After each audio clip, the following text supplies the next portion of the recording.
Desde pequeno eu vejo documentários, já havia documentários com essa vontade de... Eu sempre tive uma intuição documental, né? Então o documentário brasileiro sempre teve bons filmes, mas tecnologia muito incipiente.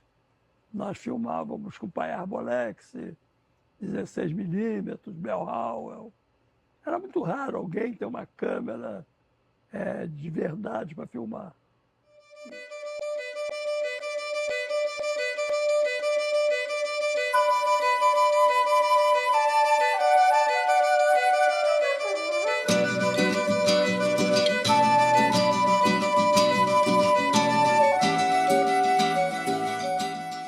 Bom, um pequeno flashback. Eu, na última entrevista, terminei falando para vocês que a minha formação, eu fiz uma formação ambidestra na França. Eu fiz em Jussieu, Paris 7, uma licença de História. Fiz com Marc Ferrot, na Escola de Altos Estudos e Ciências Sociais, Cinema e História. Tinha feito com Jean Rouch, no Museu Guimet, um curso de cinema aplicado às ciências sociais, que era mais uma forma de ensinar antropólogos e tal a mexerem com equipamentos de cinema para fazerem um trabalho de campo. Então eu tive essa formação e contei a vocês que naquela época a grande preocupação do cinema histórico francês era a Guerra da Indochina, que estava terminando ali naquele momento, 75, estava terminando a fase americana, a fase francesa tinha terminado em 54, a Guerra da Argélia, que ainda era o grande trauma francês, a paz tinha sido celebrada em 62, mas a França em 70, nesses anos 70 ainda estava muito marcada, ainda se discutia muito a Guerra da Argélia, e estava havendo naquele momento uma revisão e uma releitura da Segunda Guerra Mundial. Alguns filmes, o clássico é o Le Chagrin et la Pitié, do Max Ophuls, que é muito crítico em relação à resistência francesa. Max Ophuls. É um clássico, ele é um clássico do cinema e ele vai fazer esse filme junto com jornalistas e tal. Ele vai mostrar que a resistência francesa durante a Segunda Guerra não foi tão heróica quanto nos contavam. E ele faz essa releitura. Tem um outro filme paralelo também, que é o Français, si vous saviez. E tem a grande releitura do Cláudio Lanzmann, Shoah, né, sobre a questão do genocídio judaico na Segunda Guerra Mundial. Que era anos 80, não? Não, tudo mais ou menos anos 70. Os anos 70 são... Os anos 68 é a grande revolta, e aí depois de 68, anos 70, começa uma releitura da história. Começa toda a história que nos contaram até aqui, é mais ou menos conto de fadas, e vamos à história verdadeira.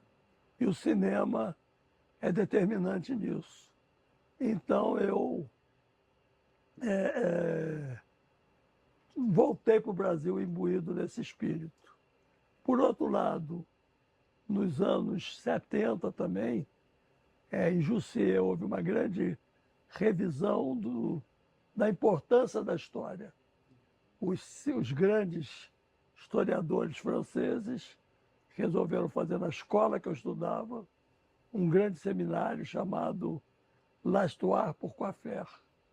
E aí tem Georges Boudarel, Jean Chernot, Pierre Vidal-Naquet, todas as grandes cabeças da história, participa Jacques Legoff, e fazem uma releitura. Para que a gente quer fazer história? Para que a história serve? E aí eu participo disso tudo, tem uma discussão sobre o documentário.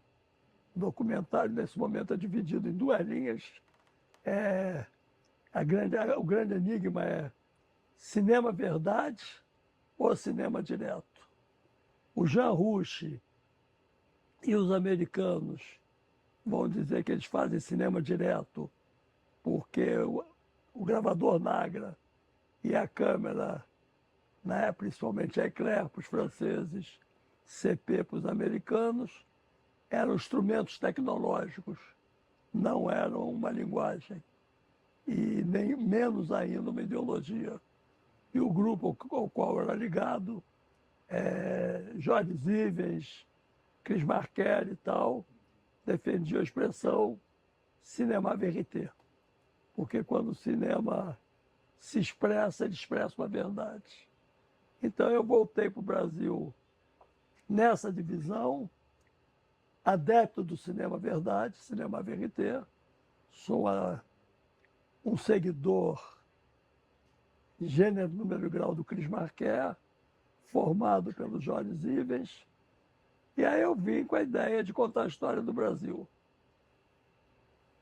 Na França, em 76, quando eu estava me preparando para voltar, o maior evento que a gente soube tinha sido a morte do JK no Brasil, 22 de agosto de 76, e a França deu muito pouca notícia.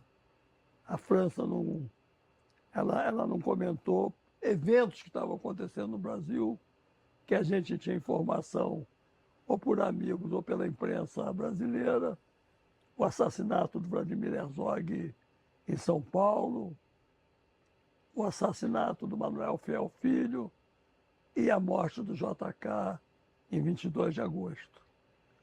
Eu volto para o Brasil no navio cargueiro, desembarco aqui no dia 6 de dezembro.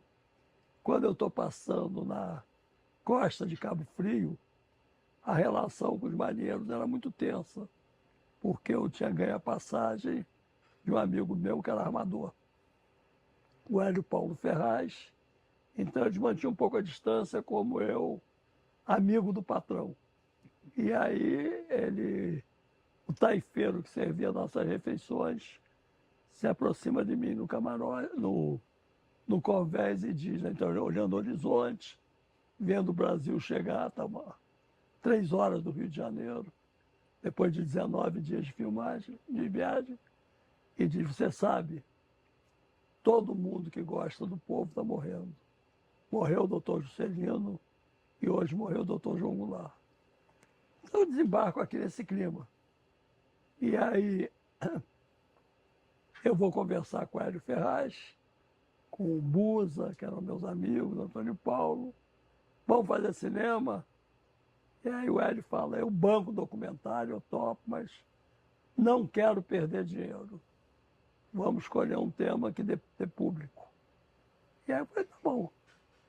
E aí a gente começa a discutir o que aconteceu de importante no Brasil nesses últimos meses. O enterro do JK, tanto no Rio, o corpo sai da manchete nos braços do povo até o aeroporto Santos Dumont, quanto em Brasília ele é transportado da Catedral de Brasília até o Campo da Esperança, também nos braços do povo.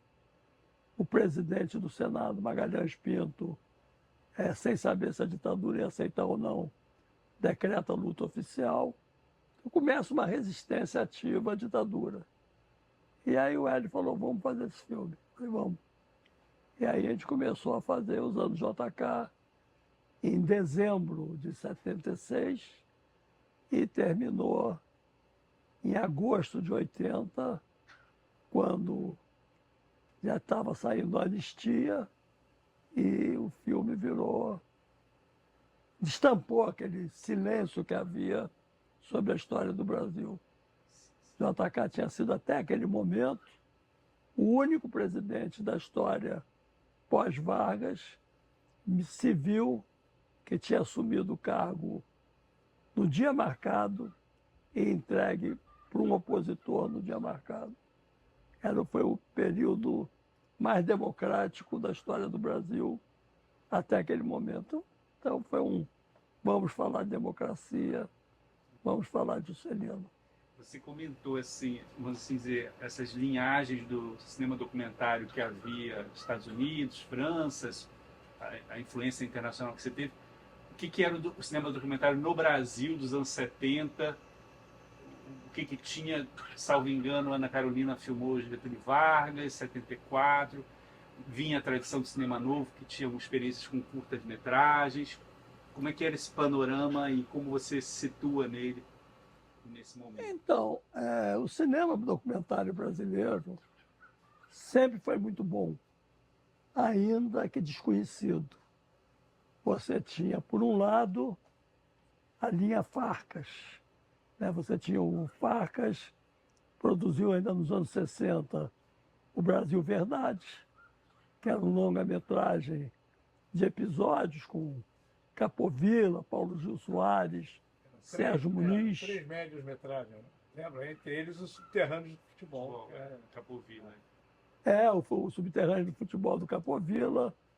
Você teve o Vladimir Carvalho, que tinha feito O País de São Saluê, que foi censurado no Festival de Brasília.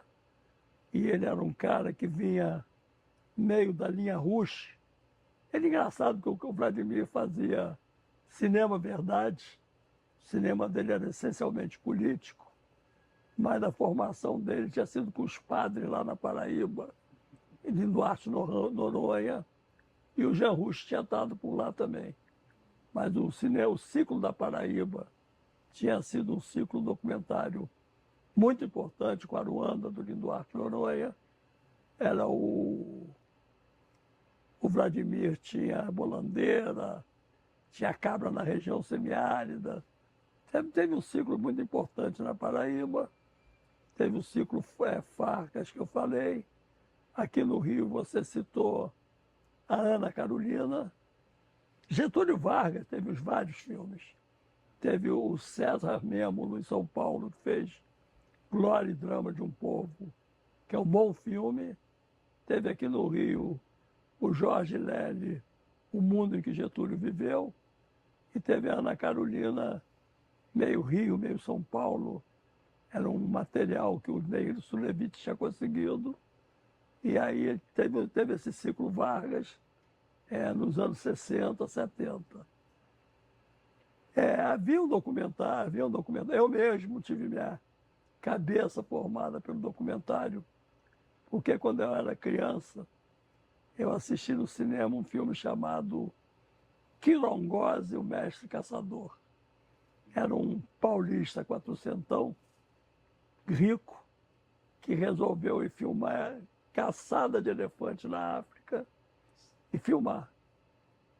E aquilo ali, para mim, me mexeu com a cabeça. Então, um filme que mostrava a realidade, os caras atrás de elefantes para caçar. O final do filme é trágico e perverso, eles matam um elefante, pô. Mas a história é muito forte, a narrativa é muito forte. Então, desde pequeno, eu vejo documentários, já havia documentários com essa vontade de... Eu sempre tive uma intuição documental, né? Então, o documentário brasileiro sempre teve bons filmes, mas tecnologia muito incipiente. Nós filmávamos com Pai Arbolex, 16mm, Bell Howell. Era muito raro alguém ter uma câmera de verdade para filmar.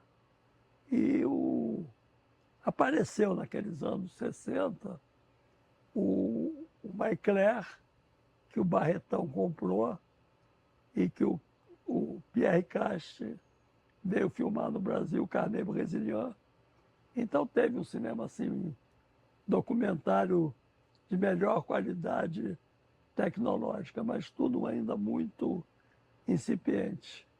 E eu já cheguei nessa nova fase do cinema documentário, que eram as câmeras Eclair na França e CP nos Estados Unidos, Auricon e o gravador Nagra. Tinham outros gravadores também, Uher alemão e tal, mas Rolls-Royce era você ter uma Eclair do André Coutan e você ter um Nagra do Sr. Kudelski, um polonês que morava na Suíça e que tinha inventado a tecnologia de ponta para você fazer documentário. E Silvio, conta um pouco também, você mencionou o produtor do filme, como é que foi a montagem dessa equipe, narração do Otton Bastos, pesquisa histórica do Cláudio Bonjunga, texto, a pesquisa iconográfica de imagens, como é que foram essas condições para fazer entrevistas desse período histórico, um pouco como é que se deu essa realização do filme nesse período. Esse filme foi meu grande aprendizado, que na verdade foi um lance muito ousado, absolutamente cara de pau. Eu nunca tinha feito um curta-metragem e eu me lanço a fazer um longa-metragem num país que é uma ditadura, pleno AI-5, arquivos completamente desorganizados, você não tinha... Arquivo Nacional não existia, Agência Nacional completamente desbaratada, desorganizada, não havia o interesse em preservar a memória. O material da TV Tupi ficava na rua Paulino Fernandes, ali em Botafogo, num prédio inconcluído, um prédio completamente abandonado, entrava sol, chuva, poeira, e as latas de filme ficavam lá abandonadas, sofrendo todos esses efeitos.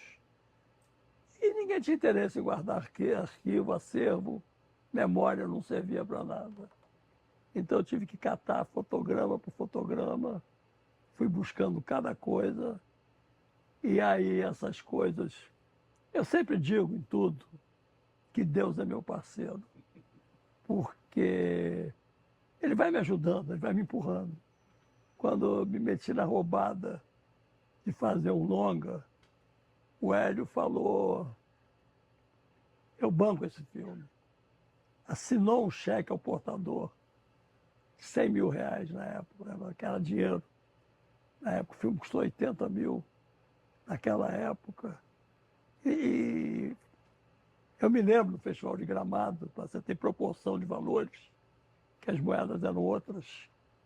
Então, o JK custou 80 mil e o Gaijin da Tijuca custou 250. Dois estreantes no mesmo festival, um ficção e outro documentário. Um custou um terço do outro. E o Hélio me deu esse dinheiro. Eu falei, peraí, espera aí, deixa eu ver se eu consigo acervo para fazer esse filme. Pego dinheiro, gasto 2 mil e depois não tenho como pagar e vou devolver 98. Entendeu? Então eu falei, peraí. Fui na Cinemateca do MAN, falei com a Luísio Gordo, que era o cara que cuidava da Cinemateca. O diretor era o Cosme.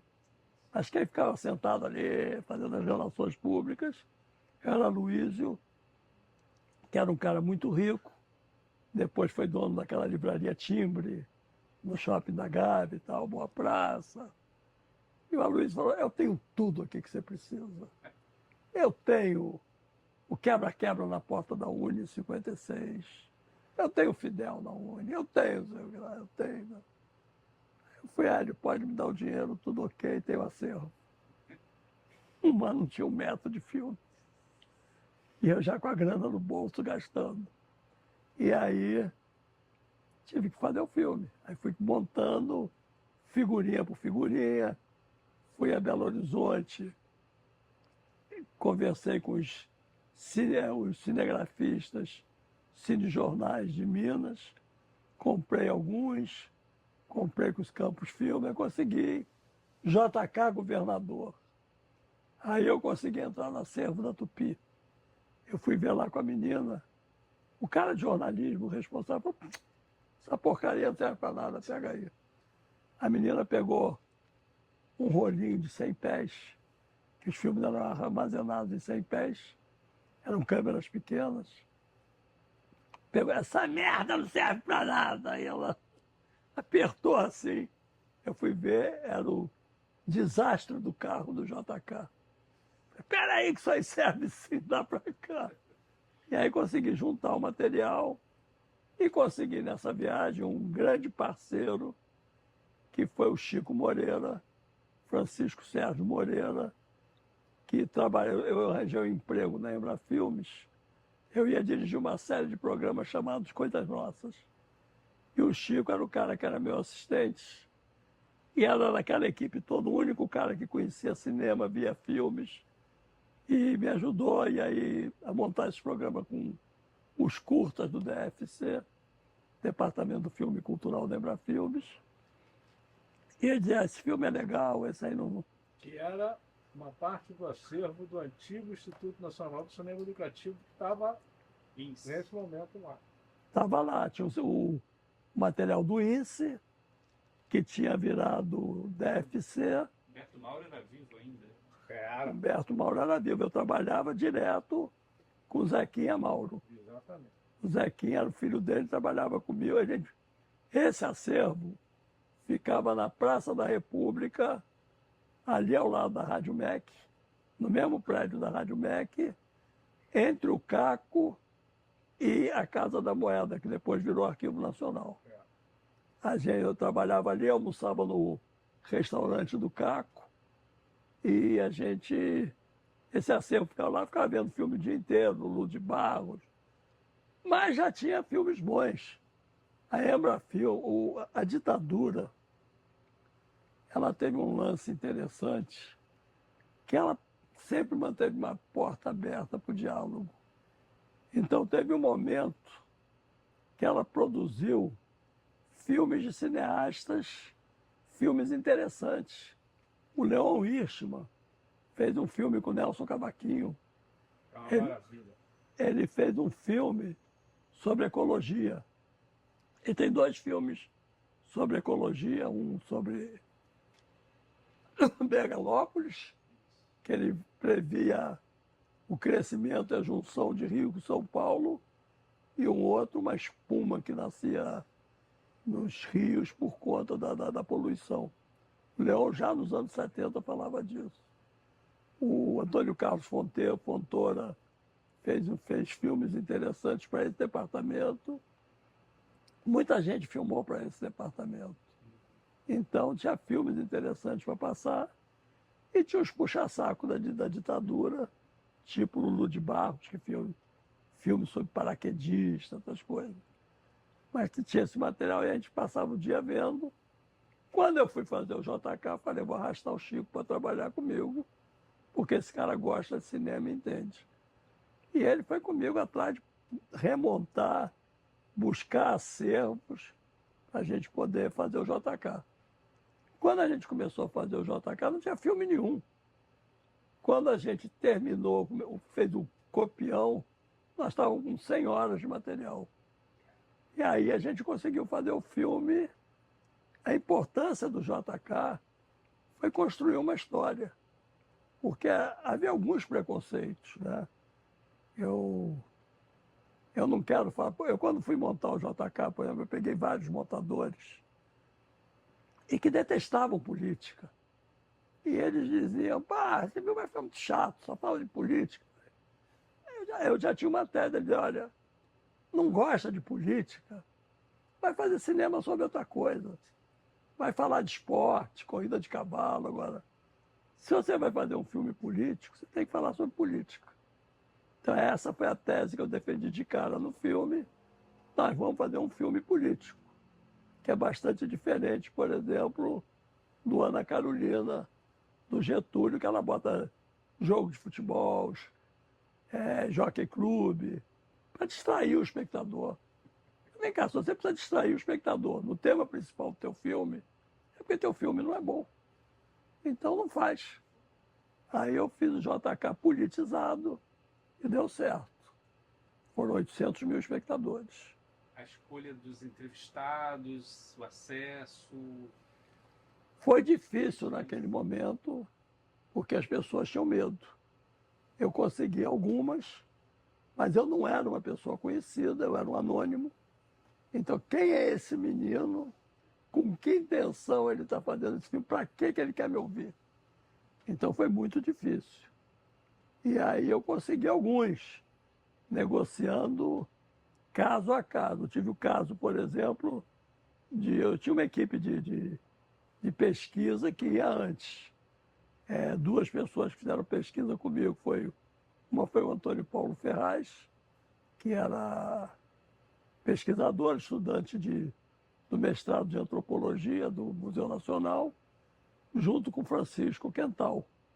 Os dois tinham sido da PUC, o Chico Quental tinha sido presidente do DCE, expulso pelo 477, o Antônio Paulo formaram ele a toque de caixa para sair, e eles faziam pesquisa. Eles entrevistaram um ex-presidente da UNE, que era o único cara da presidência da UNE que não era ligado nem ao grupo do Partidão e nem da AP. Era um cara ligado meio que ao PSB e tal, de oposição independente. E ele esculhambou o Juscelino, falou: eu enfrentei ele, eu dirigi a greve dos bondes, nunca puxei saco de presidente da República e tal. Tem a famosa cena do assento que o Juscelino concede a ele, presidencial. Não, esse é o Marcos Olho, eu vou contar essa história. Aí o Machão contou histórias de que ele era foda. Aí a gente naquela época para filmar, não era o René com a camereta, não. Era o René, mais um cara de som, ia um eletricista, porque se eles chegavam no lugar, tinha que botar uns refletores grandes, puxava muita energia, tinha que tomar cuidado para não queimar a energia da casa das pessoas e tal. Tinha assistentes, íamos numa Kombi, umas 7, 8 pessoas. Tu pagava o aluguel da Kombi, tu pagava o fotógrafo, tu pagava o som, você pagava os assistentes. E aí nós fomos entrevistar esse cara na Cândido Mendes, na cidade. E aí esse presidente da Uni Machão recebeu a gente e falou: não vou dar entrevista não. Aí por quê? Porque eu soube, me informaram que você é comunista. Eu falei: eu queria dizer duas coisas. Eu queria dizer duas coisas. Uma, eu não sou comunista. Segundo, e daí? E se eu for comunista, qual é o problema? Não, eu não vou falar e tal. Bom, então você não quer falar.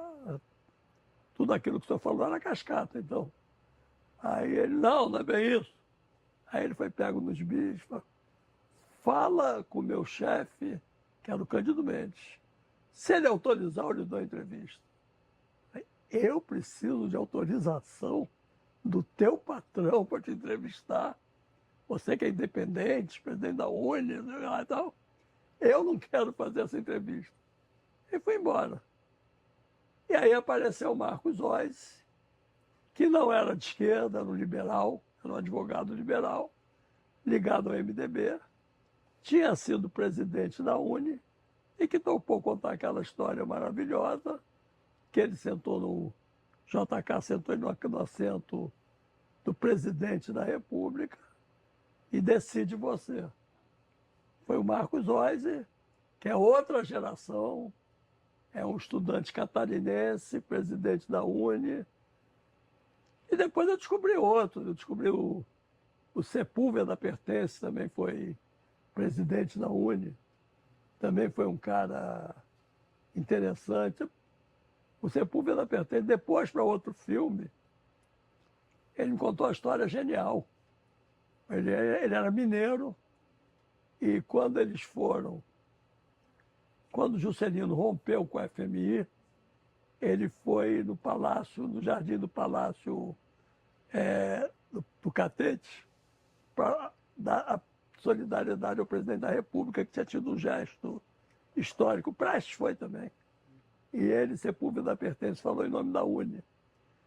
E aí ele falou e tal, apoiou o presidente da República, mas cobrou um monte de coisa do JK. Cobrou um monte de coisa, atitude de governo, sei lá, radicalidade e tal. E aí quando ele acabou de discursar, o Juscelino chamou ele aqui e falou: meu filho, vem cá. Você é o que de Zé Pertence? Falou: sou filho. Seu pai é muito meu amigo. Então, parabéns pelo seu discurso e deixa de ser desaforado que você veio aqui para me elogiar. Ele contou essa história. Então, eu tive uma coleção de histórias e contatos geniais. Esse primeiro presidente da Uni que se recusou era o Aldo Arantes? Não, o Aldo era de esquerda, o Aldo era da AP. Era um cara chamado Batista Neto, João Batista Neto. Ele era um hiato, porque a Uni sempre foi dirigida, desde a fundação, pelo Partido Comunista. Começou com Irum Santana, que é o fundador da Uni e tal. E nos anos 50, teve uma chapa que ganhou, que foi esse João Batista Neto, que era ligado ao PSB. O PSB, você sabe, era uma cisão da UDN. Eles nasceram dentro da esquerda democrática. E esse cara era da esquerda democrática, então ele era mais independente. Logo depois, os comunistas retomaram o controle da Uni, até anos 60, quando o Aldo, que era estudante da PUC e ligado à Ação Católica, ele, depois da Ação Popular, ele vai dirigir a Uni. Aí a Uni passa, com Aldo Arantes, para o controle da AP. Mas sempre trabalhando junto à AP e Partido Comunista. E aí o Aldo é de 61, por aí. O Aldo é presidente da Uni na rede da legalidade. E mais entrevistados além da Uni? Aí eu tinha. Aí eu montei, eu tinha que ter um escopo de governo. E eu não queria, para mim, a minha escola era francesa, então, Cris Marquet. A pior homenagem que você pode fazer a uma pessoa é um chapa branca. Então eu precisava ter críticas dentro do filme que mostrasse que o Juscelino também errou. Aí, que ele tolerou, que ele conviveu com a oposição. Aí eu tentei ouvir esse presidente da Uni, que dizia que ia contar na greve dos bondes, botar para quebrar, e não topou dar entrevista. Pediu para eu falar com o patrão dele. Aí eu fui ouvir a esquerda, a UDN radical, Mário Martins. Mário Martins era da banda de música da UDN. Ele é que fez um dos que fez a defesa do Lacerda contra a tentativa de cassação no governo JK. E ele foi lá para meter o pau no JK. E aí ele fala da tentativa de cassação do Lacerda e que o Congresso reage, a Câmara dos Deputados reage, não autoriza a cassação do JK. E aí o nosso crítico diz, e o Juscelino, como o maior dos democratas, preserva as instituições, não fecha, não critica, e aceita o veredito do Congresso. Ele estava se referindo ao episódio do Márcio Moreira Alves, anos depois. Então, nem o crítico foi crítico. E depois ele contou outra história, que o JK ia se suicidar. Quando depois de 64, ele estava sendo humilhado pelos militares. O JK chamou ele e falou, olha, se continuar assim, eu vou me matar. Eu não vou mais me submeter a esse ritual. E aí Mário Martins, que era da banda de música da UDN, foi conversar com o presidente da UDN, Magalhães Pinto. E o Magalhães Pinto diz, esse país não suporta outro cadáver. Estava se referindo ao Getúlio Vargas. E aí eles vão conversar com alguém do alto escalão da ditadura, provavelmente o Golberia. E aí o Juscelino ganha o passaporte dele, sai do Brasil, vai para o exílio, e aí resolve. Então, o crítico da UDN reconhece os traços democráticos do JK. Eu precisava ouvir o Marechal Lott. Dei cambalhota, pulei, esperneei, consegui. Fui a Teresópolis entrevistar o Lott, porque o Lott foi o grande fiador da democracia brasileira. Ele salvou o Brasil de uns 5 golpes de Estado. Ele era um cara sensacional. Então eu consegui, por relações de família, sempre os ferrais na minha vida. O filho do Lott era piloto de avião caçado da FAB e foi ser piloto da Companhia de Comércio e Navegação dos Ferraz. E aí o filho do Lott apresentou o Lott e a gente conseguiu entrevistar ele. Aí eu tinha o Lott. Afonso Quem? Arinos também. Afonso Arinos é Jango. Eu estava aqui pensando, cara. Eu não me lembro de ter visto outra entrevista do Lott além dessa que está no. Também não.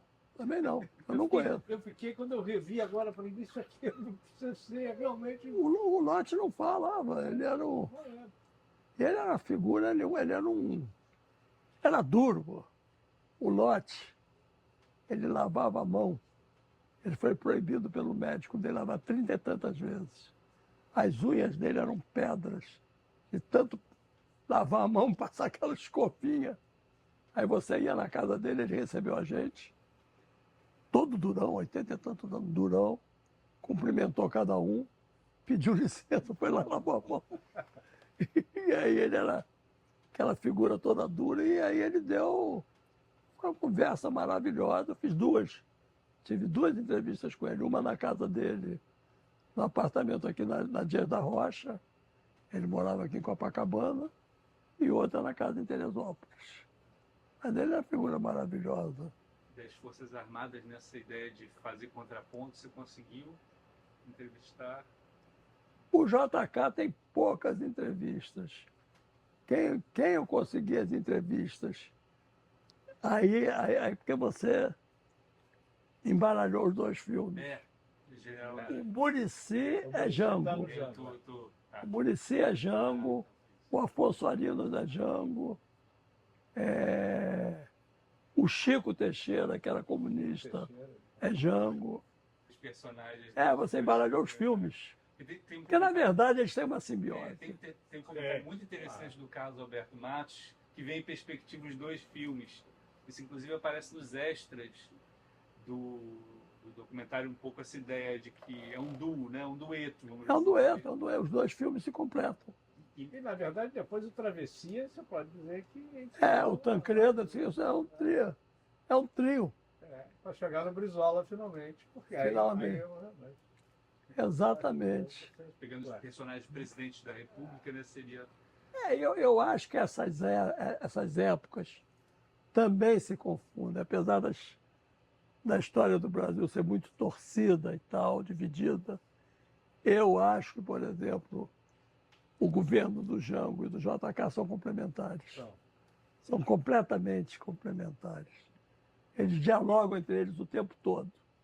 O Jango assegura a governabilidade ao JK, o JK dá um relax lá para o Jango. E do ponto de vista das coisas que acontecem no Brasil, tem uma amálgama com a esquerda também. É uma época muito interessante. É uma época que ainda não é conhecida, ainda não foi estudada. Nesse comentário do Carlos Alberto Matos, ele fala, para fazer os anos JK, e essa ideia, né? É o personagem, mas é a época. Você reconstitui a conjuntura pós-Estado Novo, e quando vai fazer o Jango, você reconstitui o interregno democrático, né? Então acaba sendo... Eles são muito complementares. Esses vasos comunicantes entre si, aí a confusão dos personagens. Eu fiquei ainda curioso na escolha do narrador, que é o Otton Bastos, que vinha dos filmes do Glauber, que tinha uma projeção como ator no cinema brasileiro. Então. Como é que é Eu vou te surpreender mais uma vez. Eu, quando fiz o JK, eu escrevi o texto. E contratei nada mais, nada menos que Gianfrancesco Guarnieri. Trouxe o Guarnieri de São Paulo, passagem de avião, cachê Guarnieri. Ele não cobrou nada caro, porque eles sabiam que era documentário e tal, mas veio de São Paulo para cá, narrou o filme. E eu comecei dizendo que era meu primeiro filme. E eu não tive coragem de dirigir o Guarnieri. E o Guarnieri tinha acabado de fazer filme para a Fundação Roberto Marinho, TV Escola. E aí ele narrou com aquele tom professoral. E aí o filme ficou uma merda. O texto era ruim, a narração era ruim, mas não era culpa do Guarnieri, era culpa minha. E o Hélio Ferraz, que estava botando a grana e que tinha tudo para dizer agora se vira, está pronto. Ô, Silvio, isso está uma merda. Você está estragando o teu filme.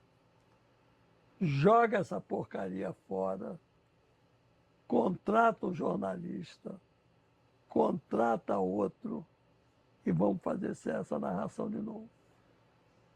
E aí não tem mais grana para trazer o Guarnieri. Aí o Otton Bastos tinha acabado de narrar Os Libertários para o Adrian Cooper e para o Lauro Escorel. Eu tinha visto, tinha adorado o tom dos Libertários. Otton Bastos estava ali pertinho na cidade, na Cinelândia. Sempre perguntou a Cinelândia na minha vida. Tinha o Teatro Rival, Bar Tangará, e tinha um teatro ali que estava tendo murro em ponta de faca. Era um teatro assim, tinha umas escadarias para baixo, Dulcina. E aí o Otton estava lá, eu fui assistir a peça Murro em Ponta de Faca, que era a crítica à ditadura. Acabou a peça. Falei, seu Otton, eu gostaria de que o senhor narrasse meu filme. Aí ele topou e tal. Fechamos e fizemos. Aí um dia eu fui a um evento, lançamento da Uni na Bahia. Encontro a mulher do Guarnieri, ela fala, sua esposa do Guarnieri, que acabou de narrar teu filme e tal. Alguém tem que botar o guito no gato. Alguém tem que dizer. Aí, não falei nada, sim, claro. Aí o filme ficou pronto. Aí um dia o Otton foi fazer uma regravação e falou, esquisito, né? O Guarnieri me falou que narrou teu filme. Um mal entendido. E aí, o filme ficou pronto. Ficou pronto, eu lancei, foi aquele sucesso. Aí o Leon terminam, eles não usam black tie. Canal Livre, debate. Eu sou convidado para ser um dos debatedores. Eu sou um dos entrevistadores, debatedores. Leon Hirschman, Gianfrancesco Guarnieri. Aí eu encontro... Meses depois do lançamento. Meses depois, eu estou te falando de 80. Não, eu sei, eu estava nos dois. Eu lancei os dois. Meses depois. Aí eu encontro o Guarnieri no estúdio da Bandeirantes. E aí, o Guarnieri vem na minha direção, me dá um puta abraço. Filmaço teu, hein? Falei, cara, eu tô te devendo essa. 1000 desculpas. E aí ele mostrou a grandeza dele. Falou, olha, filme é que nem filho. A gente faz o que a gente acha que tem que ser melhor. Entendeu? Ele não pediu explicação nenhuma, nada. Entendeu? Errei. Errei. Ele entendeu. E para o texto, eu convidei o Cláudio Boiunga. O Cláudio Boiunga, quem me apresentou a ele em Paris foi o Cris Marquet. Ele era ligado por família ao Cris Marquet, então ele conhecia o Cris. E o Cris nos apresentou em Paris em 74, por aí. E eu fiquei morrendo de medo, eu e ele. Ele era jornalista da Veja e eu, jovem estudante promissor. E a gente ficou, mas por que esse cara? Será que esse cara é da polícia? Todo brasileiro que não se conhecesse era... O outro podia ser um policial em potencial, né? E aí a gente ficou grilado, mas ficamos amigos, voltamos a se encontrar, nos encontrarmos no Brasil. Quando eu comecei a montar o filme, ele foi na ilha de montagem e ele deu os palpites legais. Aí quando eu falei, preciso contratar um jornalista, vou contratar ele, que sabe cinema, gosta do Cris, gosta da linguagem do Cris e vai saber escrever. E ele salvou o filme com o texto dele, que é maravilhoso. Entendeu? Então, nessa história não tem heróis. E, Somos todos bandidos. e essa repercussão, claro, víamos de um contexto em que o cinema brasileiro angariava públicos, salas cheias. Foi a primeira vez. A expectativa dessa repercussão para padrões documentários extraordinária. Não existia esse precedente. O documentário no Brasil sempre foi certo fracasso. Eram grandes filmes com potencial. Por exemplo, antes de eu lançar o JK, saiu aqui um filme chamado Raoni, que concorreu ao Oscar e tal, mas não bateu 10% do público. Não tinha público. E aí a conta que eu fazia é o seguinte: se eu com esse filme fizer 10% dos leitores da Veja, do Globo, do JB, da Folha, eu vou fazer uns 400 mil espectadores. Está de bom tamanho para um documentário. O cinema brasileiro era desse tamanho, mas não. Estava de ótimo tamanho. Aliás, ainda está. Não, Tem um só. lado documentário. Eu fiz 800. É. Aí a gente fez com o JK 800. E o Jango fez 1 milhão. E o Jango fez 1 milhão. Não havia esse padrão, porque a minha Bíblia deu certo. Cinema político é político. Não adianta tentar transversar. Você quer fazer cinema político, faz cinema político. Não quer, não faz. Quer fazer jogo de futebol é outra coisa. Corrida de cavalo é outro filme. Fittipaldi, né, que foi um tema de um dos documentários do Roberto Farias ali nesse início dos anos 70 também, né? Qual? O Fittipaldi. Fittipaldi, né? Teve E teve Fittipaldi. Teve o Fabuloso. Fittipaldi, teve o Estapelé, mas o Estapelé é outra praia, né? Teve o Chapelé, teve o Fittipaldi, o Babenco fez filme de corrida. As pessoas achavam que o público brasileiro era imbecil. Então você tinha que dar pão e circo.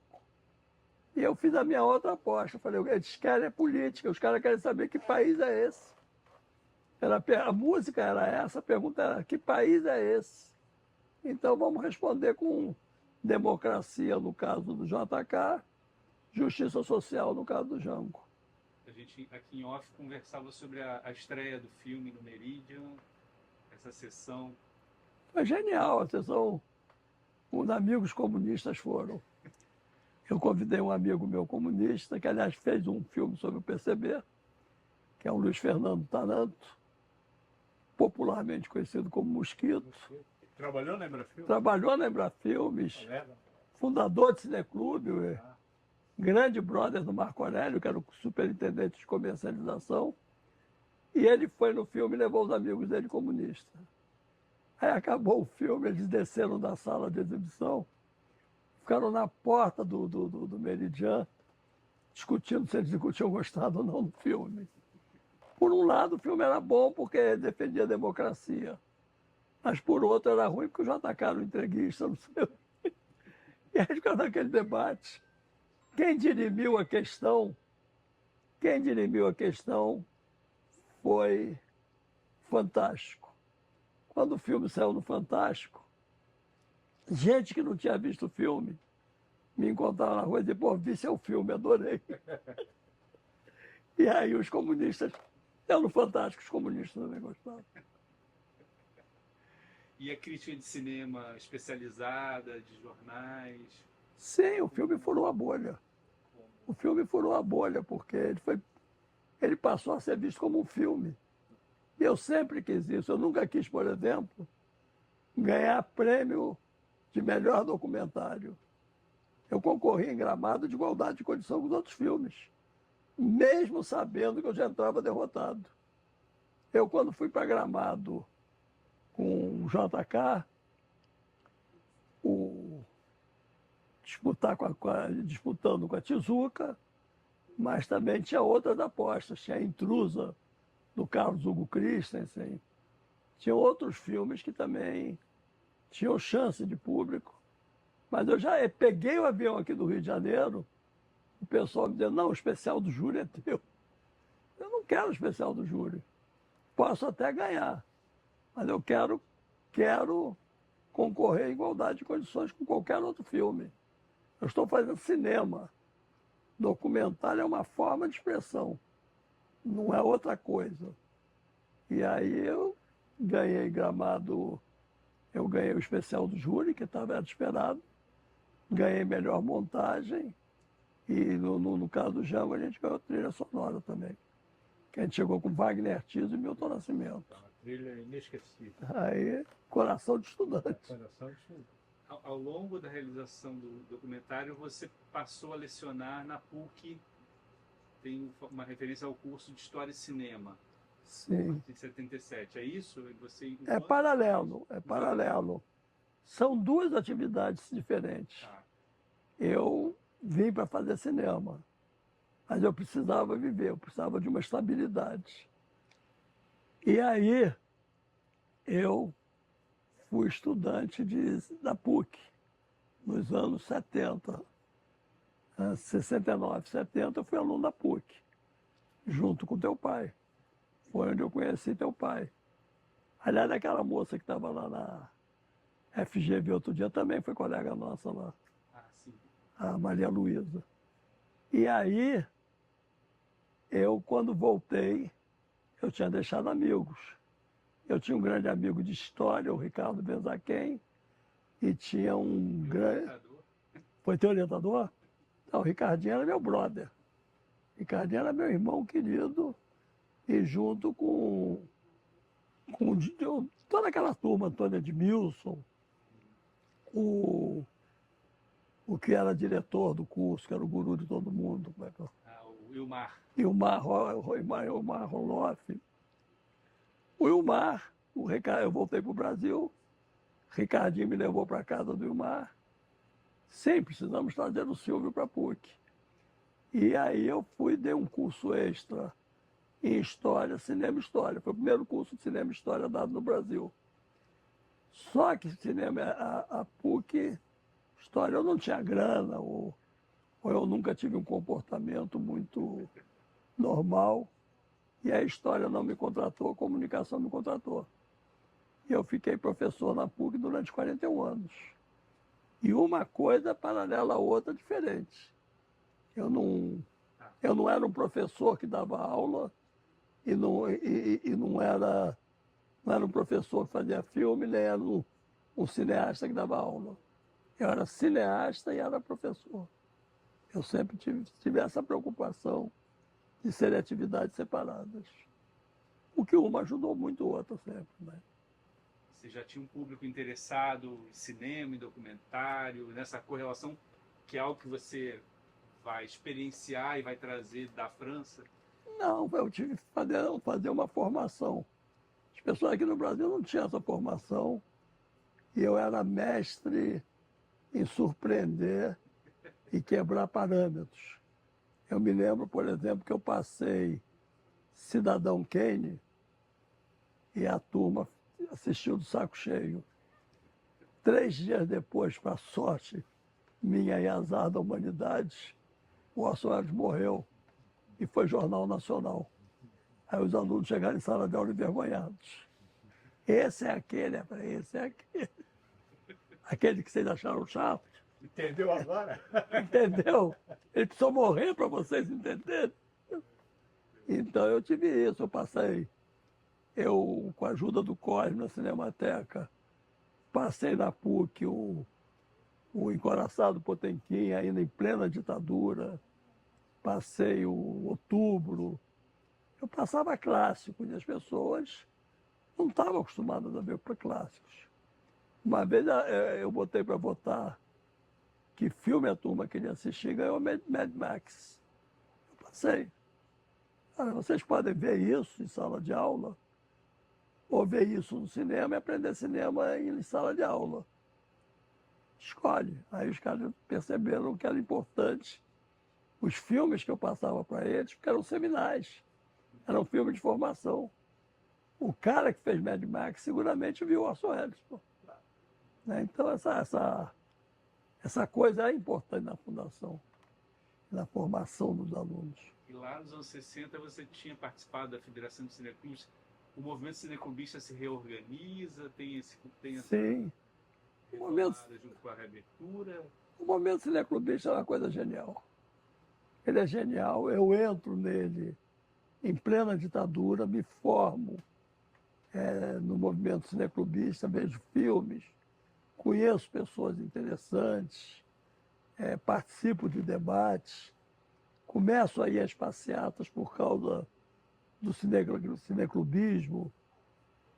Os filmes me formam, Roma, Cidade Aberta, é um filme que, quando você vê a minha geração indo para a luta armada, você diz, é um bando de porra louca.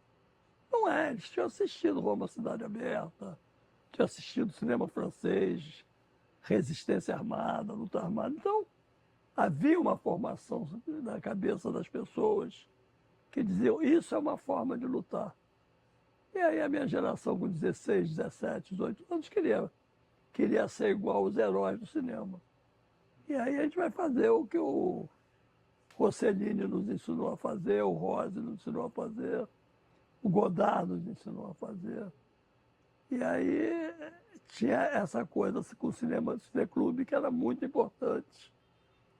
Quando eu tenho um processo em 69, a federação fecha os meses, mas logo depois da turma do Marco Aurélio pega a Federação de Cineclube, reorganiza tudo, cria o Cineclube Barra Vento, em homenagem ao Glauber, cria o Cineclube Glauber. Falece em 81, né? Como é que é? Que falece em 81. Ali. Sim. O Glauber falece em 81, mas o Glauber rompe com a ditadura no Dragão da Maldade, deve ter sido 69, ele vai para o exílio, ele denuncia a tortura e não pode voltar para o Brasil. Então, de 69 até 81, o Glauber faz a Fusarca no mundo, ele é um dos 3 mais importantes cineastas. Os grandes cineastas são Glauber, Pasolini e Godard. E o Glauber viaja o mundo. O Glauber pira por excesso, porque aonde o Glauber quisesse filmar, ele era convidado. O Glauber quis filmar no México. O presidente do México mandou um avião buscar ele.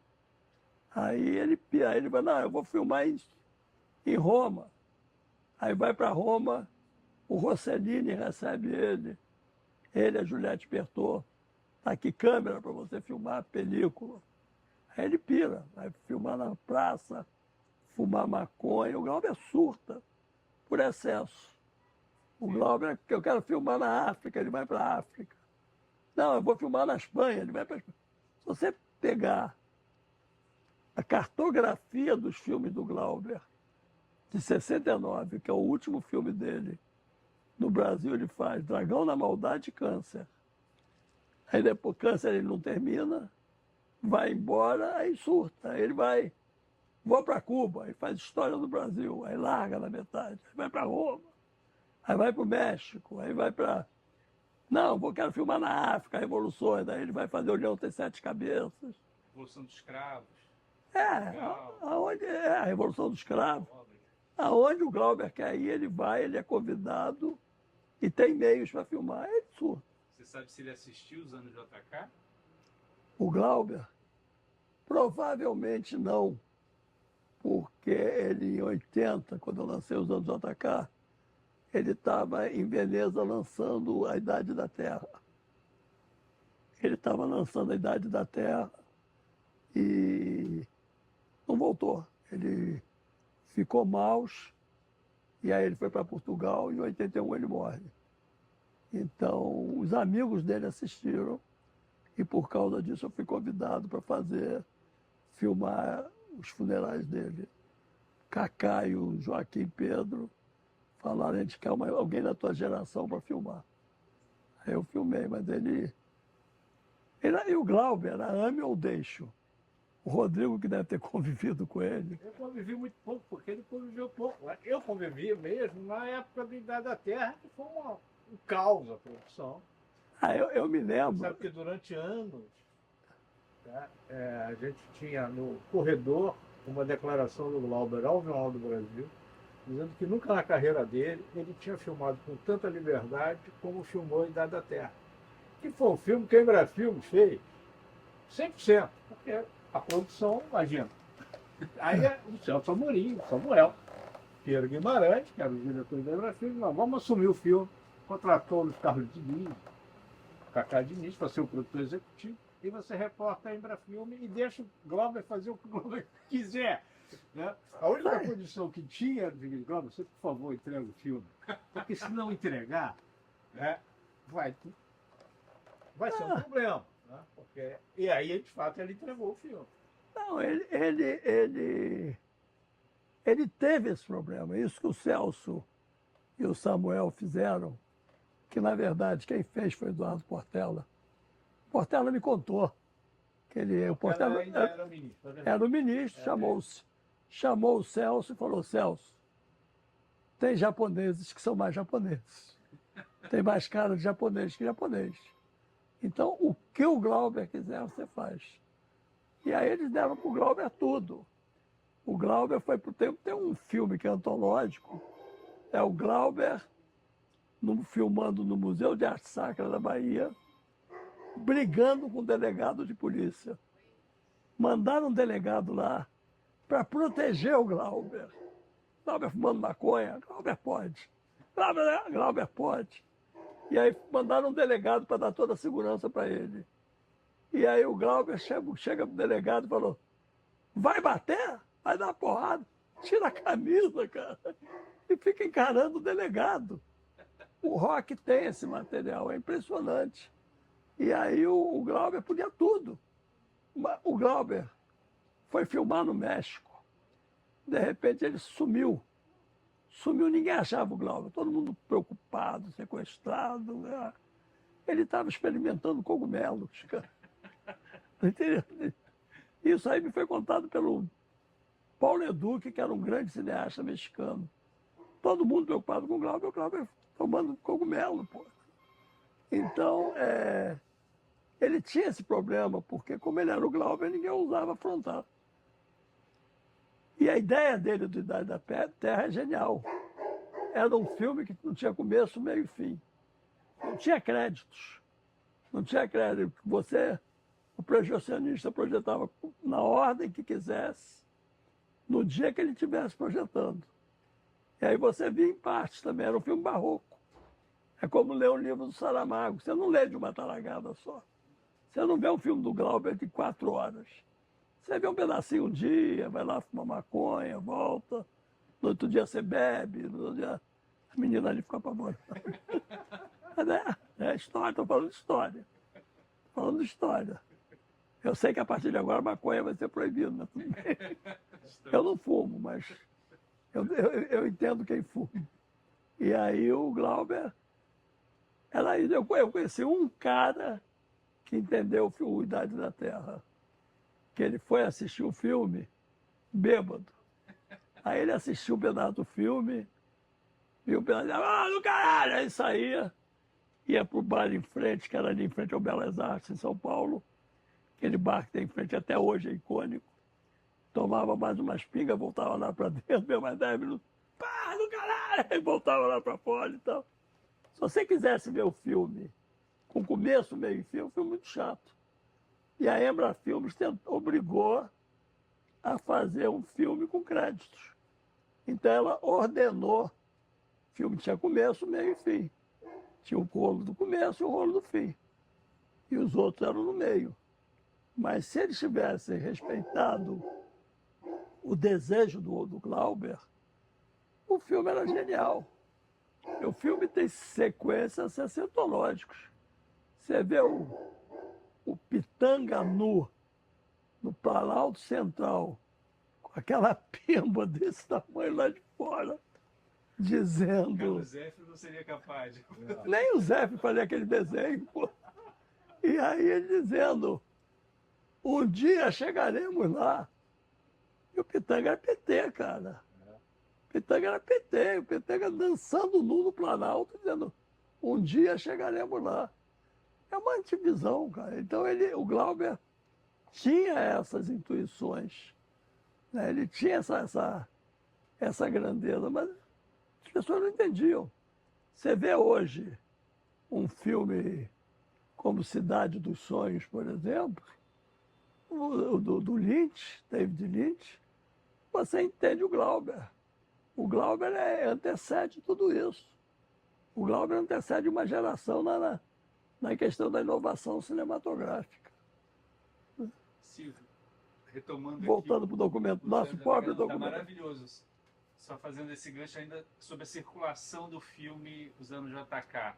Internacionalmente, ele teve algum espaço? Sim, ele Bobur comprou o Django JK, ele passou em Havana, ele passa em vários festivais internacionais. Eu ganhei, graças a essa filmografia, o Prêmio Salvador Allende em Trieste. Então, esse cinema ele tem um reconhecimento internacional. Eu ganhei com o Django o Prêmio Máximo de Havana. Concorremos naquele ano em Havana. Django, Memória do Cárcere e Eduardo Coutinho.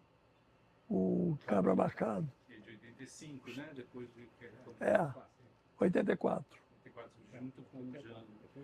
O Rodrigo mencionou que assistiu no cinema o filme, fato, né? Era a principal vitrine, era ver os filmes no cinema. A minha memória dos anos 80 é de ver no videocassete. Quer dizer, a gente começa a ter também a disposição do videocassete. Como é que é isso assim também? Olha, naquela época, o cinema era o cinema. Eu me lembro que eu comprei dos primeiros videocassetes no Brasil. Era anos 80. Mas a gente ainda tinha muita dificuldade para ter acesso à produção. Videocassete, você tinha que ter um aparelho e um contrabandista que te alugasse cópia de filmes americanos. Porque filmes brasileiros você tinha muito pouco de videocassete. A qualidade não era genial, então, na verdade, até Django, JK, o principal público era cinema.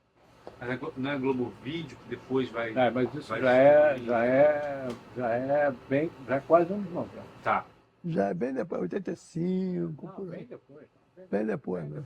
A Globo Filme dos anos 90 e tal, e aí sim, aí esses filmes foram todos lançados. Aí foi todo mundo pro vídeo. A Embrafilme, por exemplo, nunca operou videocassete porque ela não tinha ainda.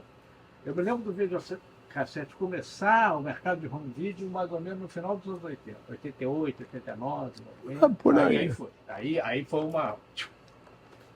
E a gente mencionava esses antecedentes, né, dos filmes anteriores aos anos JK. O sucesso dos anos JK, de alguma maneira, também implicou que, por exemplo, o Jânio, a 24 Quadros... Sim, o Jânio é um filho direto do JK. Que outros filmes inspirados nele fossem feitos. Porque aí as pessoas começaram a entender que o documentário político tinha um espaço. As pessoas tinham fome de política. Naqueles anos, você não sabia nada do Brasil, você só sabia a versão da ditadura. E aí, nos anos, o JK mostrou que havia um espaço político no cinema brasileiro. E, em consequência disso, depois veio o Django e o Jânio é o interregra. Eu não sei nem se o Jânio veio antes ou depois do Django, porque o Jânio demorou. Não, veio Antes. O Jânio ainda foi um filme que nós lançamos, o Embrafilme lançou. Então, foi antes, certamente, porque ainda foi no tempo do Celso. Se não me engano, ele é um filme de 81. Por aí. Mas o Gal me procurou. Ele não tinha material. Ele não tinha acervo. Os 10 minutos de imagem que ele tem ali foi eu que dei. As pessoas não tinham essa expertise também. O velho do Tony Venturi nasceu nessa casa aqui. Ele apareceu aqui desesperado dizendo, cara, eu tenho que fazer um filme sobre o Prestes e não tenho material. Quem estava aqui comigo era um cidadão chamado Ney Santana, filho de Nelson Pereira dos Santos. E o Ney falou, meu pai acabou de filmar horas com o Prestes. E aí ele fez a ponte, deu o material. Aí tu vê agora, estou lhe dando entrevista todo. Não, porque o velho. Pergunta a ele onde nasceu o velho. E quem deu acervo para ele. Ele não tinha material, as pessoas não tinham essa expertise, cara. Entendeu? Não tinha esse negócio de mexer com acervo. E esse é um período em que tem uma certa migração de documentaristas para a televisão, né? A televisão também nos anos 70 ganha aí o padrão Globo de qualidade, as audiências. Já tinha. O Globo Repórter, ele nasceu cinematográfico. É uma equipe de cinema que vai fazer o Globo Repórter. É o Paulo Gil Soares que vai dirigir, é o Walter Lima Júnior, em São Paulo, João Batista de Andrade, e aí ele tem uma linguagem, o Eduardo Coutinho trabalhou anos em Globo Repórter, e aí era uma linguagem de cinema. Ele vai virando jornalismo quando ele fragmenta, tem âncoras, repórter e tal, anos depois. Esse período do nascimento da Globo e do Globo Repórter é cinematográfico. É linguagem de cinema feita por cineastas. Sua aproximação com a TV vai ser um pouco mais para frente. A minha? É. Bem depois. Eu começo a fazer cine televisão. 85, 86 eu faço propagandas políticas. Eu fiz o primeiro programa nacional do PCB. Primeira vez que tu viu em cadeia nacional, rede pública, às 8 horas da noite, internacional tocando, foi eu que coloquei. E depois, não me olhe assustada. É tudo verdade. Ou quase tudo. E eu fiz os primeiros programas nacionais do PCB e do PSB. Depois eu fiz um programa para a Manchete chamado Rondônia, Caminho da Sobrevivência, que eu trabalhei com o Washington Novaes. Foi uma equipe da pesada, é uma história genial, porque foi um programa todo bancado pela Vale do Rio Doce. E aí o Washington Novaes dirigiu. Ele detonou toda a grana da série em 2 programas dele com o Cirão Franco. Aí depois eu, Coutinho e Pindé tivemos que nos virar. Eu fui filmar em Rondônia e resolvo defender a reforma agrária. Aí a Vale fica puta. Aí o Coutinho vai filmar o Tietê em São Paulo, faz um programa, esculhamba uma empresa lá, que a Vale era acionista. E aí essa série deu mais problema que prazer, mas nós fizemos para Manchete. Tem Memórias do Aço, né? Memórias do Aço foi um média-metragem, 50 minutos. 50 minutos sobre... que eu já antevi ali o fim da indústria do aço. Nós já estávamos indo para a era da cerâmica. E também o fim da era do Estado. Esse filme é de 86, 87, logo depois eles privatizam Volta Redonda e aí começam as privatizações. E no dia que o Collor assinou as privatizações, a gente passou esse filme na Câmara Legislativa de Brasília. Foi uma sessão muito forte. Foi na sessão mais forte que eu me lembro, que o filme chama Memória do Aço, aquilo que está acabando, cara. O Django em 84 já tinha um alvo certo de ser lançado naquele momento. Sim. Da campanha das diretas em 20 anos do golpe. Coincidiu, né? Não, pois é, já que eu estou dizendo, não coincidiu. Mas eu não calculei. Não? Não, o Django... Achei que vocês tinham calculado. O Django eu comecei a fazer em 81. Todo mundo queria esse filme para 82, para as primeiras eleições para governador. Eu sabia que eu não ia conseguir. Porque era demorado você fazer um filme de arquivo. Como Viola, cara. Cortar plano a plano, botar na banheira lá, pendurar aquele pedacinho de filme, colar com outro, juntar, montar negócio. Não é. Eu sabia que um ano eu não faria. Se eu dissesse que eu não ia fazer um ano, eu não ia me produzir. Então, vamos em frente. E aí, quando não ficou pronto em 82, a plateia se dividiu entre os que achavam que eu fiz o filme e não lancei para beneficiar o Brizola, e a outra metade para prejudicar o Brizola. Não tinha nada a ver com o Brizola, o filme não ficou pronto. 82, daí ficou pronto em 84. E aí coincidiu, ficou pronto em janeiro, a sessão Gramado seria em março. Você naquela época tinha aquela sessão especial para censura, para liberar só para festival. Foi aqui no Meridian. Aí vieram 2 censores aqui do Rio, uma senhora e um cara. Eles viram o filme, na metade mandaram parar e disseram, esse filme ele não tem condição de liberar, não. Só Brasília. E aí, como o Brasil é Brasil, eu tinha um assistente que morava na Tijuca. Eu morava na Tijuca e ele também. Ele tinha um DKV, botou a lata do filme no traseiro do DKV dele, deu carona para a censora.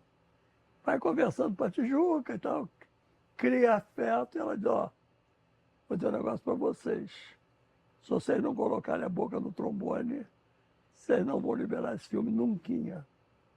Aí a gente chamou a imprensa inteira, fez uma sessão de sala trancada no Meridian. Estava lá Vilas Boas Correia, Marcos A. Correia, Anselmo Góes, toda a imprensa carioca, Dácio Malta.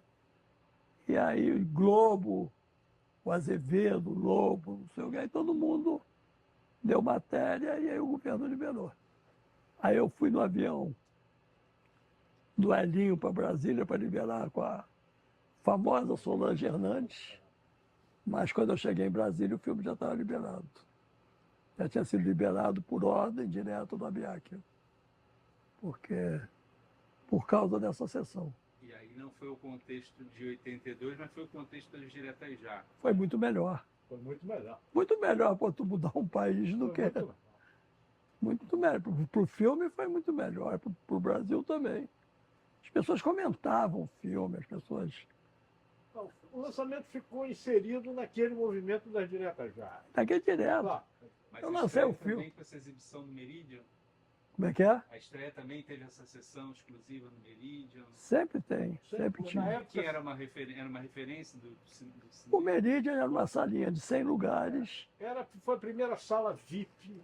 Tá. Era a sala... Hoje, quando não se tinha esse conceito, não se usava esse conceito, eles resolveram fazer uma sala de projeção. E aí fizeram uma sala de projeção com uma poltrona que era uma poltrona VIP. Não era uma poltrona, não, era uma poltrona VIP. Então, toda sessão de pré-estreia importante passou a ser E feita. você tinha o setor, o serviço VIP do Meridian. Você comprava champanhe, você tinha caviar, você tinha essas coisas todas. Ele tinha aquela tábua para você servir, guardar acomodar uma comida, uma bebida e tal, era só na vida. Era maravilhoso. E é nessa que o Gregório Bezerra vai estar. O Gregório Bezerra, o Tancredo Neves. O Brasil estava naquela sala, Márcio Moreira Alves. O Gregório sai naquela sala. Quem é o autor desse filme? Eu vou tomar porrada aqui, mais um comunista. Aí eu falei, sou eu. Posso abraçá-lo? É com o maior prazer, sou seu fã e tal. Aí a gente tira uma foto junto e tal. Aí, Foi no Jango? Foi no Jango. No Jango. No Jango. E depois Márcio Moreira Alves também. Que tá no filme. Saiu louco lá de dentro. Que filme maravilhoso, não sei o quê. Eloneida estuda. Tancredo Neves. Aí o Brasil inteiro estava naquela... Brizola. Eu hoje estava vendo as fotos do Brizola naquela sala. E a entrevista que você faz com ele também. A entrevista que eu faço é 81. Já governador. Brizola ali já é governador desde 82. Ele era governador do estado. Aquela sessão é 84. Aquela sessão é 84. E ele é governador em 82. E a entrevista dele é em 81. Texto da campanha para a prefeitura. É. Conversa tudo do Brasil. E ele tinha 4% de intenções de voto ali. Ele tinha nada, nada. Quem? O Brizola, No início de Hã? 82, né? É. 82 não tinha nada de voto. Sandra Cavalcante. Sandro, Teixeira. Amiro, Wellington Moreira Franco Wellington Moreira Franco. e o Proconsulte. O candidato E a oculto. tentativa- eu adoro isso, porque quando fala aí, né, qualquer um que fala, não, célula de papel, fala, eu sei, a maior fraude da história, né, foi com célula de papel, O na can- contagem dos votos. Candidato oculto, porra. Né? E o cara, Arcádio. Era o Arcádio. O cara, e os Ué. caras, eles prestavam serviço à Embrafilme, eu conhecia os caras. Não, ele tentou tomar grana. O Arcádio, ele tentou negociar com o Brizola um cargo. Me dá não sei o que no teu governo que... Aí ele falou, pô, Assim, você mencionou o tempo que levou, enfim, mais do que as pessoas queriam e que era difícil mesmo fazer. De todo modo, você já tinha o know-how dos anos de atacar e time que italiano não se mexe, a equipe basicamente a mesma. sim, eu e o Chico Moreira. A equipe era eu e o Chico Moreira e tinha os assistentes, tinha um... Eu te mando foto depois. Na época a gente não tinha esse conceito, né? Mas hoje é claramente uma sequência, né? É JK, Jango e termina com travessia, né? Porque, aliás, se há um político, né? Um grande político que está presente em todos, e aliás está presente até no Getúlio, né? É o o Tancredo. Tancredo Neves. É, E aí o- o Tancredo, por exemplo, no Travessia tem o depoimento do JK com a carta que ele escreveu para o Tancredo dizendo você estava comigo no pé, no pé da escada no avião que o leva para o exílio. Tá? Então é isso, né? O jogo estava, tá? O Tancredo estava no enterro de Getúlio, na última reunião ministerial no enterro de Getúlio, estava Tancredo. Foi O JK Cassado. foi primeiro-ministro do governo Jango, articulou com o Jango para ser o primeiro-ministro. Foi despedido o Jango no aeroporto. Foi despedido do Jango no aeroporto. Tá? É o único, talvez, parlamentar importante, né? Que ali naquela sessão do Congresso, a voz dele, inclusive, está no filme. Tá no filme. Canalhas, canalhas. Canalhas é ele. Não vota em Castelo Branco na sessão do Congresso. Lembrando que Juscelino votou em Castelo Branco e Ulisses Guimarães, os dois votaram em Castelo Branco. Votaram, e ele Não fala votou. isso. Tancredo não votou. Tancredo diz, olha, você tinha, eu tinha todas as razões para votar no Castelo e não Eu não votei. votei. Você não tinha nenhuma das razões para votar e votou. O Castelo era contraparente do Castelo Branco, do Tancredo. A mulher do Castelo era irmã de não sei o quê. Dornelles, pelo lado É, Dornelles, que era do Francisco Dornelles, que era sobrinho, né? Sobrinho, Chico Sobrinho. Você sabe que o Dornelles me deu um depoimento. Eu não sei o que ele teve na cabeça aquele dia, que ele contou tudo, cara. No final ele estava contando. Ele contou tudo. No final Ele contou tudo. O depoimento que todo mundo queria ter feito com o Dornelles, ele... Sabe aquela coisa de mineiro? Não, isso eu não falo. Quem sabe um dia, meu filho. Para mim, ele falou tudo. Quem elegeu, quem fez a nova república, chama-se Golbery do Couto Silva. Eu estou trabalhando isso agora no Brizola. Quem fez a nova república foi o Golbery. Tancredo, Você vai ter algum contato com o Hélio Gaspar, irmão? eu tenho, Pra... mas ele não fala, ele fala o que ele quer. Ele está agora lançando um podcast, porque ele ficou com os arquivos do Golbery. Do Golbery, ele sabe tudo. Mas ele não abre. Ele não abre. Ele é um cara sequioso dos seus arquivos. E Silvio, e nessa estrutura, o material para o Jango também, essa base de entrevistas, aí sim, né, com o general Andrade Muricy, essa base iconográfica que você vai buscar, enfim, Aí eu já tenho tem mais algumas acervo. diferenças em relação aos anos JK ou é basicamente... Muito, porque aí tudo que eu catei para o JK e que eu não tinha, eu passei a ter. Aí eu passei a ter um acervo muito maior. Também eu passei a ser conhecido.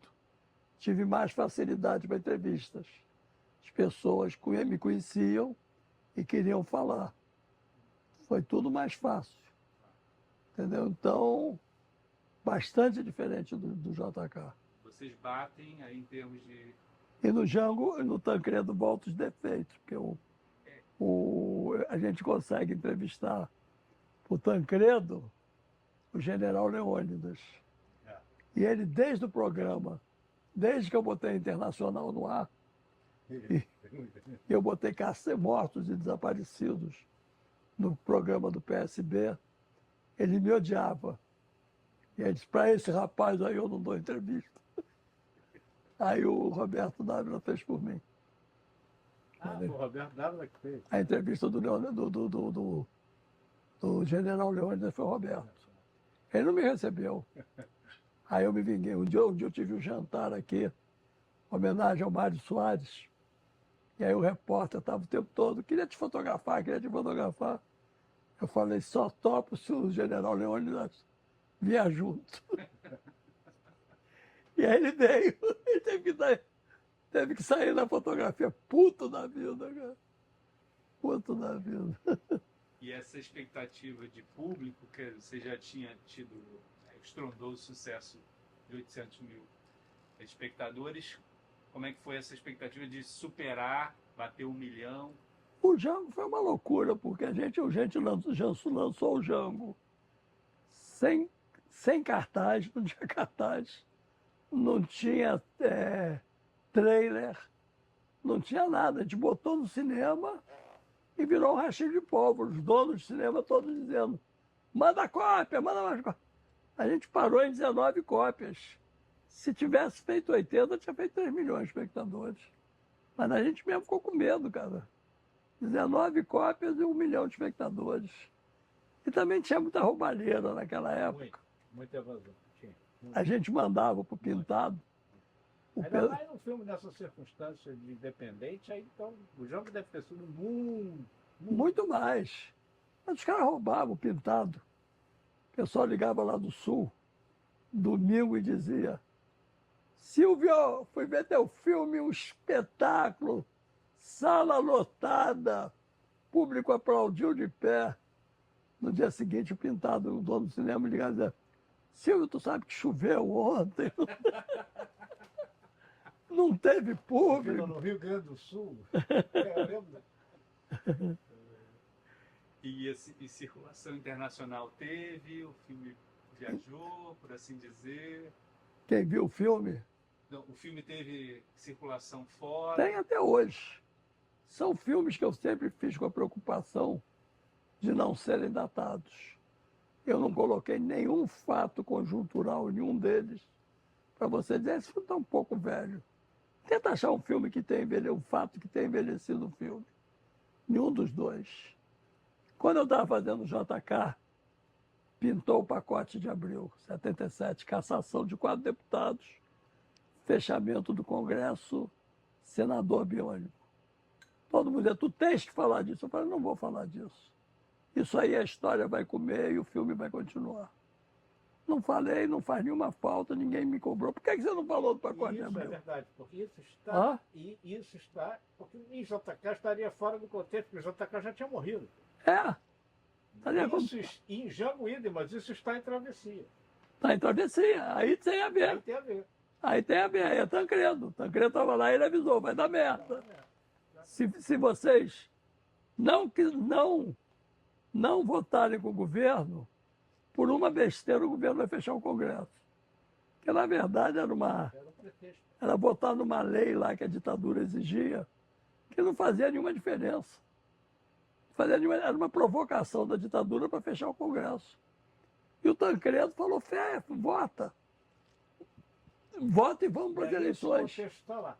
E aí não está datado realmente, porque Aí está não tá, não. totalmente inferido do contexto. Eu Era tenho, o contexto do governo preocupado em garantir a maioria no Senado. Aí por isso ele criou o senador biônico. Para criar um senador biônico, ele ele já, então chamou a mãe de não sei o quê.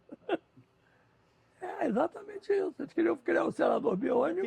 um terço do Senado foi senador. Era uma eleição para 2 senadores. É, A princípio, em 78. 74 assim, de uma, aquela de 2 terços. O governo vai perder a maioria. Tá? Ele tinha perdido em 74, 16 a 10. Tá? perdeu. Vergonha. Em 74. Tá? Em 78 ele está com medo de perder a maioria do Senado. E aí, para não perder, criaram isso. Criaram o biônico. Para criar o biônico precisava criar um caso. Pisou no meu pé. Não pisei, pisou. Não, acabou, fechou o Congresso. Exatamente, sabe, briga de esquina? Quando o cara. Não sei se você teve essa infância em Copacabana. O pai estava contando ontem para mim, Copacabana. Essa briga que o Lula está tendo agora com o Elon Musk, que é uma burrice, cara, o Lula enfrentar o Elon Musk, para quê? Para que o Elon Musk não é brasileiro, não tem nada a ver com isso aqui. E aí o Lula resolveu brigar e o Alexandre Moraes. Caiu na casca de banana, porque na verdade o que eles querem é salvar o Bolsonaro. E aí o Copacabana, o cara chegava com um cigarro na boca e dizia, me dá um cigarro aí. Aí você ou dizia, você está fumando, tomava um soco para aprender a deixar de ser mal educado, ou você dava o cigarro e tomava um soco para deixar de ser babaca. E isso foi o pacote de abril. O governo provocou uma encrenca, aí o MDB mordeu a isca, o governo fechou o Congresso, caçou 4 deputados que eles estavam com a espinha na garganta, não tiveram peito de caçar nem o Ulisses, nem o Brossard, que na verdade é o que eles queriam pegar, e criaram a figura do biônico. Sim. Pensando aqui a sua filmografia, né? A gente está fazendo essa reconstituição, passando em revista filme a filme. Você mencionou a questão da ênfase no cinema político, ao mesmo tempo a gente mencionou essa penetração da televisão, a indústria do entretenimento se estabelecendo no Brasil pelo audiovisual. E entre os anos JK e Django, temos o mundo mágico dos Trapalhões.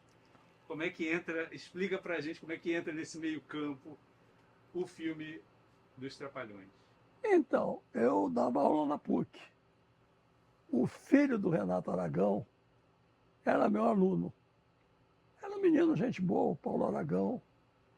E a gente conversava muito. E eu dizia que eu não tinha nenhum preconceito, que eu achava legal, humor popular e tal. Os maiores comediantes do Brasil. Os caras faziam 5 milhões de espectadores por semestre. Eles faziam um filme, 2 filmes por ano, um em julho e outro em dezembro. E aí eu disse, pô, que genial e tal. Aí um dia o Paulinho perguntou, meu pai perguntou se você topa fazer um filme sobre eles. Falei, agora, pô. Agora é o que vai me profissionalizar. Django é paixão, JK é paixão, Trapalhões é profissionalização. E aí eu topei, aí eu fui para Hollywood com eles, filmei em Hollywood, viajei de primeira classe. Na Pude- filmagem de Saltimbancos, Trapalhões. Pude trocar a televisão, trocar a geladeira. E aí foi maravilhoso, aprendi, me diverti com eles. E é um filme para cinema. É o maior documentário brasileiro, 1.700.000 espectadores. Isso aí não é para ninguém botar defeito. E como é que você monta a equipe que vai fazer o documentário? É a mesma que vinha dos anos JK? Você faz mudanças? Não, Tem a ver com o conteúdo do filme? Como é que é a estratégia? Olha, eu, na verdade, não tem assim uma equipe. Quer dizer, o montador é o mesmo. A trilogia sou eu e o Chico. Django, JK e Trapalhões. Chico é meu assistente de fé, montador e tal. Fotografia, Edgar Moura fez uma parte, que é um puta fotógrafo. O Fernando Duarte fez outra parte. Nonato Estrela estreia. A música é feita pelo próprio filho do Aragão. Mas é um filme muito estilo deles, Tá. entendeu? Estilo deles e eu quis fazer um documentário que levar em conta o tempo. Eu acho que hoje vale a pena ver. É o último filme que os 4 estão. Mussum não conseguiu botar os outros 3. Foram morrendo. Esse foi mais rápido de fazer? Como é que foi a... Esse foi rápido, que esse é prazo. Esse foi para as férias de dezembro. Não, Júlio. Julho. Pera, Estava com você, esse foi o que eu lembro. O Renato, porque o Renato, exatamente naquele momento, o Renato, como é que qualquer ficou sem o filme de Júlio, porque em geral o filme de Júlio ele fazia com exibidores. Aliás, o exemplo também, mas a Embrafilme tinha contratado Saltimbancos Trapalhões. Esse foi filmado em Hollywood, que ele falou que foi, uma parte foi filmada em Hollywood. Eu fui E junto. aí faltava um filme para Júlio e tal. E aí veio isso, o Renato veio com essa ideia. Tem uma ideia muito boa, vou fazer um documentário com o Silvio dele. E nós lançamos. E aquela expressão, né, ficou famosa das patrulhas ideológicas. Em algum momento você sofreu algum tipo de pensar... De um crítico, um grande amigo meu, que foi citado na conversa aqui e que escreveu no Pasquim. Silvio Tênis, quem diria. Pô, eu era cineasta de um filme só. Eu tinha feito Os Anos JK, não tinha feito o Django ainda não. Eu fiz Os Anos JK, e aí o cara gostou. Aí o filme seguinte era Os Trapalhões. Falei, mas como é que ele pode fazer Os Trapalhões? Isso é absurdo, pô. Eu digo, não. Se me convidar hoje para fazer Paulo Gustavo, eu faço, pô. Não tenho nada contra o humor. Quem era o crítico? Você citou ele aí, eu não vou citar, porque Tá bom. já foi motivo de muitas... Entendi. Ele já me cobrou muito isso, porque eu sempre que eu posso eu digo para ele, Carlinhos, não é assim, porra. Ele se confundiu, mas ele já se reabilitou. Porque hoje os Trapalhões são ícone. Claro. Hoje todo mundo diz, pô, o cara filmou com os Trapalhões, começou. Mas na época, Trapalhões, que absurdo. As pessoas deram conta de sucesso. E aí vem o Patrulhas, é do Kaká. Mas a melhor expressão, que eu não sei se é, mas é atribuída ao Joãozinho 30, é quem gosta de miséria intelectual. O povo gosta de luxo, quem gosta O de povo gosta de luxo. Quem gosta de miséria é intelectual. Quem gosta de miséria. Mas eu não acho que seja do... É aquela sacanagem. Eu nunca vi ninguém dizer, não é dele e tal. Mas eu... Patrulha Ideológica do Kaká, eu lembro, foi com Chuvas de Verão, né? É um filme Foi Chuvas de 78 que ele mostrava um operário feliz, uma família, tal, do subúrbio carioca, e um operário bem resolvido, aí imagina. Como você faz isso, né? Ela podia mostrar um operário, chefe de família feliz da vida. Não pode, não. Não é. Ele criou essa expressão, patrulha Ele ideológica. criou as patrulhas ideológicas. Mas eu gosto muito de cinema brasileiro. Não sei se o Rodrigo ainda tem alguma questão referente ao Django. Não, o Django, para mim, enfim, tem uma montagem genial que eu acho que é O Encoraçado. O Botequim e a Revolta dos Marinheiros. Para mim por isso ele é um filme. E isso que ele falou, né? O filme ontem foi exibido no Festival de Tudo Verdade no Rio de Janeiro, ou seja, em 2024. Ele continua vivo, cara. Com sala cheia. Debate ontem lá no Estação Net. Debate com debatedor, com público. Você hoje A neta do Django. Neta do... Você apenas não assiste, você debate. É um filme que ainda é debatido. Não é aquela coisa, vou assistir um filme de 40 anos atrás. Não, vamos debater o Django. Ela fez um livro agora, Disputa das Narrativas. E o Django foi o primeiro a defender o Django. Todo mundo ali falava mal do Django. Pô. Era fácil. Inclusive a esquerda. Inclusive a esquerda. Era o colapso do populismo no Brasil. Ottaviani, pô. Reforma. Belfort, Ottaviani, Lula, todo mundo. Todo mundo era contra o populismo, pô. Não, e que é um termo mal utilizado. Esse termo populismo é muito mal utilizado. É muito mal. Inclusive para definir a postura do Jango, do político Jango. Claro, a lucidez dele, cara. A lucidez, o cara impediu um massacre. O Brasil ia ser dividido à metade, cara. A frota americana estava aqui, pronta para desembarcar na Bahia, e dividiu o país em dois. Minas Gerais topava ser capital do novo país. Então, Minas seria a capital de um novo país, Brasília ia ficar lá, dividido, Jango no meio da selva, o Brasil cortado ao meio, porque tem Minas aqui, Brizola lá no sul defendendo. É uma loucura, aquilo ali não. O Jango intuiu, falou, vocês estão loucos que eu vou entrar nessa aventura, pô. Estão loucos que eu vou.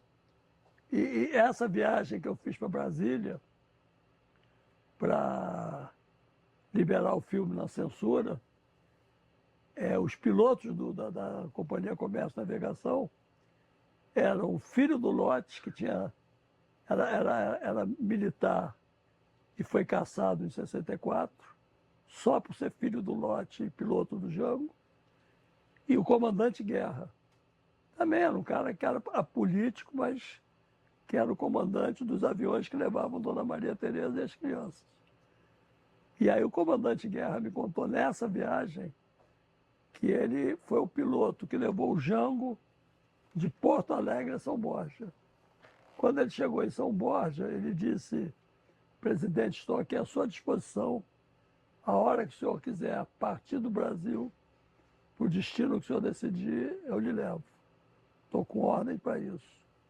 O Jango falou, eu vou lhe agradecer, mas vou ficar em território nacional até o momento que se dê posse para um novo presidente da República, que fique configurado um golpe de Estado, então eu vou sair pelos meus próprios meios. E saio no dia 4 de abril. Essa história é linda, cara. Essa história é linda, sai dia 4 de abril. Por conta própria. Quem tira o Brizola do Brasil? Jango.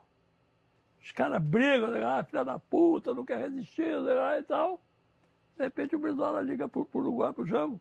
Jango, manda a tua avioneta que tá foda aqui. Não tem como sair. Tá tudo isso no filme Brizola. Tudo isso tá no Brizola. No Brizola. Tá. No Brizola. Botei tudo isso. O filme vai surpreender.